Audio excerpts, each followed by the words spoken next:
ግቡ ሰብሰብ ብሎ ቡናችን እያፈላን ዛሬ ደግሞ ሐሚት የሚባለውን ይዘን መተንላችኋል። እንግዲህ ዘመዶቻችን፣ ቤተሰቦቻችን አዳምጡ። ምን መሰላችሁ? ቆይ ለማንኛውም ቡኔን እየቀዳው ሁሉንም ነገር አብረን እናየዋለን። አያምር ቡኔ? በስመ አብ ሙያ ካሉ አይቀር እንደዚህ ነው። እና የሁላችሁ ምን መሰላችሁ? ወይዘሮ ሙሉና ወይዘሮ ሰናይት የሚባሉ ጎረቤታሞች ነበሩ። የወይዘሮ ሰናይት ልጅ ሄለን ትባላለች። የወይዘሮ ሙሉ ልጅ ደግሞ ብሩክቲ ትባላለች። ሄለን በጣም ቅብጥ ያለች ልጅ ናት። እሱም ወይዘሮ ሰናይት በነፃነት ስላሳደጓት ነው።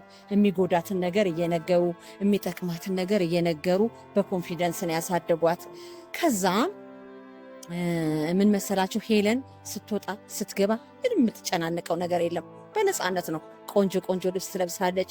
ስትፈልግ ሚኒስከርት፣ ስትፈልግ የሚያጫጭር ቦዲ ታይት፣ በቃ ቅብጥ ትላለች።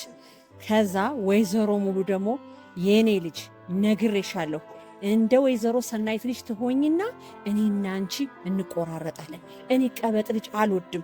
ስርዓትሽን ይዘሽ አንገትሽን ደፍተሽ ትምህርትሽን ተምረሽ ሰው ልክ እንድደርሽልኝ ነው የምፈልገው እያሉ ጠዋት ማታ ይነዘንዟታል። ከዛ ብሩክቲ ጭምት ሆና ታድጋለች፣ ትጨነቃለች። ምንም ነገር ለማድረግ ደስተኛ አይደለችም። ለምን? እናቷ ወይዘሮ ሙሉ የሚሏት ሁሉ ነው በቃ ጆሮ ላይ የሚያቃጭልባት። ጭምት ሁኚ፣ ቆንጆ ልብስ ልበሺ፣ ረዘም ያለ ቀሚስ አድርጊ፣ ምንድነው እንደዚህ መሆን የሚለውን ነው። ሄለን ደግሞ ወይዘሮ ሰናይት በነፃነት ስላሳደገቻት ትቀብጣለች። ትምህርቷን ሳጨርስ ትምህርቷን እየተማረች በትርፍ ጊዜዋ ስራ መስራት ጀመረች። ከሰዎች ጋር መግባባት ጀመረች። ሁልጊዜም በቃ የበላይ ሆና መታየትን ትፈልጋለች። እውነትም እንዳሰበችው ሄለን ቆንጆ ቦታ ላይ የሰራች በጣም ጥሩ ሰዎችን ማግኘት ትችላለች። ብሩክቲ ደግሞ ትፈራለች። ከእናቷ ቤት ትምህርት ቤት፣ ከትምህርት ቤት እናቷ ቤት። ትምህርቷንም ከጨረሰች በኋላ ከእናቷ ጋር በቃ ምንም ነገር መንቀሳቀስ አትችል። ለምን? ስለምትፈራ። ወይዘሮ ሙሉ ስላስፈራሯል። ከዛ ወይዘሮ ሙሉ ደግሞ እድር ላይ የሚሄዱና ነግሬያችኋለሁ፣ ልጆቻችሁን በስርዓት ያዙ፣ በስርዓት አሳድጉ። እኔ እንደ ወይዘሮ ሰናይት አይነት ልጅ መውለድ አልፈልግም። እንዴ እጄ ላይ አሳድጊያት እኔ አዋልጃት ዛሬ ምን እንደሆነች አያችኋት? የምትለብሰው ቀሚስ እዚህ ቂጧ ላይ አይገርምም? እኔ እንደዚህ አይነት ልጅ ማሳደግ አልፈልግም። ሄለንን እኮ ያሳድግኳት አትመስለኝም። ስትራመድ አረማመዷ፣ ይሄንን ደግሞ ዘመን አመጣች ጸጉር ታደርግና፣ ኧረ በስመ አብ እኔ ብሩክቲ ለአንድ ቀን እንደዛ ብትሆን ብን ብዬ ጥያት ገዳም ነው የምገባው እያሉ ሰፈሩን ያሳድማሉ። ከዛ ሄለን ትምህርቷን ጨርሳ ተመርቃ ቆንጆ ቢሮ በጣም አሪፍ ቦታ ላይ ተቀጠረች። ከዛ የራሷ ድርጅትም ኖራት፣ አሪፍ ጓደኛ ያዘች። ከዛ በኋላ እየተለወጠች የሚያምር መኪና ይዛ መጣች። ብሩክቲ እቺ ልጅ ምን እየሰራች ነው? ይህ ሁሉ ለውጥ ያገኘችው ምን ነው ያልተለወጡ? ምን ነው ነከሌ ያልተለወጡ ጓደኞቻችን እያለች በሄለን መቅናት መበሳጨት አመጣች። ከዛ መቅረብ ግን አትፈልግም። ለምን? ወይዘሮ ሙሉ አስፈራርተዋታል። መጨረሻ ላይ ብሩክቲ በሚያምር ሰርግ በሚያምር ሁኔታ ተዳረች። የሚያማምር መኪና፣ የሚያማምር ሰው እየመጣ ሰርጓን ያከብርላታል። ብሩክቲ መጣች፣ አየች ሙሉ ታሪክ። እናቴ እየበደለች ነው እንዴ? ይሄውቺ ሴት ይቺ ሄለን ጓደኛዬ እኩል ተወልደን እኩል አድገን የሚያምር መኪና፣ የሚያምር ትዳር፣ የሚያምር ሰርግ፣ የሚያምር አለባበስ፣ እኔ ታዲያ ምንድን ነው ያገኘሁት? ከዚህ ውስጥ እኮ አንዱንም ነገር አላገኘሁትም ብላ መብሰልሰልና መበሳጨት ጀመረች። ከዛ ሄለን ድርጅቷ ውስጥ ሰራተኛ ፈልጋ መቅጠር ትፈልግ ነበር። የስራ ቅጥር አወጣች። ያንንም የስራ ቅጥር ብሩክቲ ዶክሜንቶቿን እየያዘች በምትዟዟርበት ሰዓት ያን የስራ ቅጥር አነበበች። ግን ይሄ ለመሆኑን አታውቅም። እዛ ቢሮ ሄዳ ስትመዘገብ እንደዚህ ነበር ስ ውጤቷ ጥሩ ነው ምናምን። ከዛ ሄለን አየችው በአጋጣሚ። ሄለን ይሄን አየችና ብሩክቲ እንኳን ለዚህ በቃች፣ ብሩክቲንማ እኔ ቢሮ ነው የምቀጥራት፣ እንደውም በኃላፊነት ነው ማስቀምጣት ብላ ሄለን ቅን ልብ ስላላት ደስ የሚል ነገር ነፃ ሆና ስላደገች ያንን የሚያሟትን ምናምን የነበረው ነገር ተውት አድርጋ ብሩክቲንማ ሰው ማድረግ አለብኝ እህቴ እኮ ማለት ናት ብላ ድርጅቷ ውስጥ ቀጠረቻት። ከዛ በኋላ ሄለን ግን እሷ እንደሆነች እንድታውቅ ስላልፈለገች ለተወሰነ ጊዜ ሄለን ቢሮ መግባቷን አቆመች። በኋላ መጨረሻ ላይ መጣች። ሄለን ስትመጣ ጤና ይስጥልኝ ሄለን እንዴት ነሽ? እዚህ ቢሮ ነው የምትሰሪው ስትላት አዎ እዚህ ቢሮ ነው የምሰራው ብላት እንደ ቀልድ ሳቅ ብላ ደህና ነሽ ብሩክትዬ ምናምን ጓደኛዬ እህቴ ብላ ቅፍ አድርጋ ስማት ሄደች። ከዛ በኋላ እንዴ ጸሐፊዋ መጣችና የሄለን ጸሐፊ መጣ። ብሩክቲ ሄለን ታውቂያታለሽ እንዴ? አዎ አብሮ አደጌ ናት እኮ አንድ ሰፈር ልጅ። ከምርሽ ነው? አዎ ድርጅቱ እኮ የሷ ነው ስትላት ብሩክቲ ማመን አቃታት። እንዴት እስቲ እንደገና ንገሪ። ጆሮዬ ነው? ምን ለማለት ፈልገሽ ነው? አዎ ይሄ ድርጅት የሷ ነው። አንቺ ለዚህ ገርምሻል?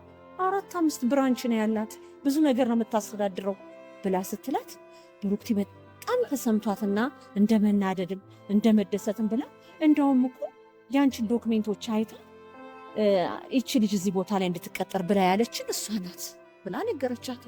ከዛ ወይ ሄለን እናቴ ክፉ፣ እኔ ክፉ፣ የሰፈር ሰው ክፉ፣ ሄለንና እናቷ ብቻ ንጹህ ሰው የራሳቸውን ህይወትና የራሳቸውን መንገድ የሚመሩ ስለማንም ህይወት የማይጨነቁ ስለማንም ሰው ክፉ የማያዋሩ ብላ ተጸጽታ ወይዘሮ ሙሉ ጋር ማታ ስገባ እናቷ ጋር እናቴ በደለሽኛል፣ እናቴ ክፉ ሰው ነሽ፣ ክፋትሽን አውርሰሽኛል።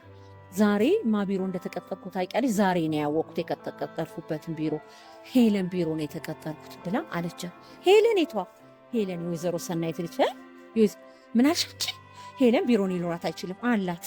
ትልቅ ድርጅት አላት፣ ቀጠረች። እኔ መሆኔን አውቃ ራሷ ይቺ ልጅ ትስራ ብላ ያለችው እሷ ናት አሉ። እናቴ ግን ክፋትን አዋረሽኝ፣ ሐሜትን አዋረሽኝ፣ ተንኮልን አዋረሽኝ ብላ ከእናቷ ጋር ተጣላች። ከዛ ወይዘሮ ሙሉ እየሮጠች ነጠሏን አንጠልጥላ ሄዳ ሰንዬ ይቅርታ በድዬሻለሁ፣ ከነ ልጅሽ አምቼሻለሁ፣ እድር ለእድር ጎረቤት ለጎረቤት አድማ ስፈጥርብሽ ኖሬያለሁ። ልጅሽን እንደ ሴተኛ አዳሪ አንቺን እንደ ባለጌ እያደረኩ ነበር ማስባችሁ። ለካ እናንተ በጣም ትልልቅ ሰዎች ናችሁ፣ በእግዚአብሔርም ዘንድ በሰውም ዘንድ የተከበራችሁ። እኔም ልጅም ቆንጆ ትኩስ እንጀራ እንድንበላ ያደረገችኝ ያንቺ ልጅ ናት፣ ሰንዬ ይቅር በይኝ ብላ ወይዘሮ ሙሉ ሰናይት እግር ላይ ተደፉ። ከዛ በኋላ ልጆቻቸው ዳርና ዳር ላይ ቆመው ብሩክቲና ሄለን አዩአቸው።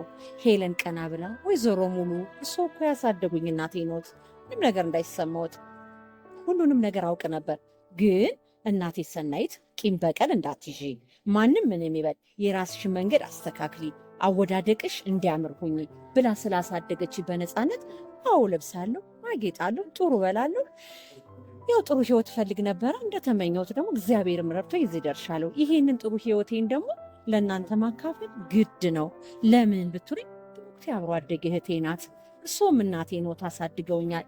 ብቻዬን መብላት አልፈልግም። ከዚህ በኋላ ብሩክቲ ያለቅነት ሹመት ሰጥቻት የበላይነትን ሾሜት የበላይ አድርጌ ሾሜት እንድትሰራ አደርጋታለሁ ብላ ቃል ገብታ እሷ ራሱ እንደ ጥፋተኛ እጅ ነስታ ወይዘሮ ሙሉን እናቴ ነው ተሶ ምንም ብትሉ ችግር የለውም እግዚአብሔር ለሁሉም ፍርድ ይሰጣል፣ እኛ መሬት ላይ ተቀምጠን ፈራጅ አይደለንም ብላ ሰናይት በጣም ተሰምቷት ልጅ ይለቃ በጣም ከሚገባው በላይ አሳድጊያታለሁ ተመስገን አምላኬ ብላ እግዚአብሔርን አመሰገነች።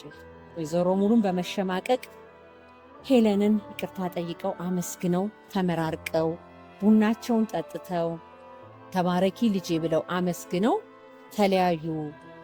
ሄለን ውጭ ሀገር ለስራ ስትሄድ ብሩክቲን ሾመቻት። ስለዚህ ይሄን ይመስላል። እናመሰግናለን። አንበሳ ዩቲዩብን ሰብስክራይብ፣ ሼር፣ ላይክ አድርጉ። እናመሰግናለን። ክፉ ነገር ጥሩ ስላልሆነ ክፉ አታድርጉ። ወይዘሮ ሰናይትና ወይዘሮ ሙሉ የጠጡትን ቡና በይቅርታ እኛም አብረን እንጠጣ። እንወዳችኋለን። ኑ ጠጡ።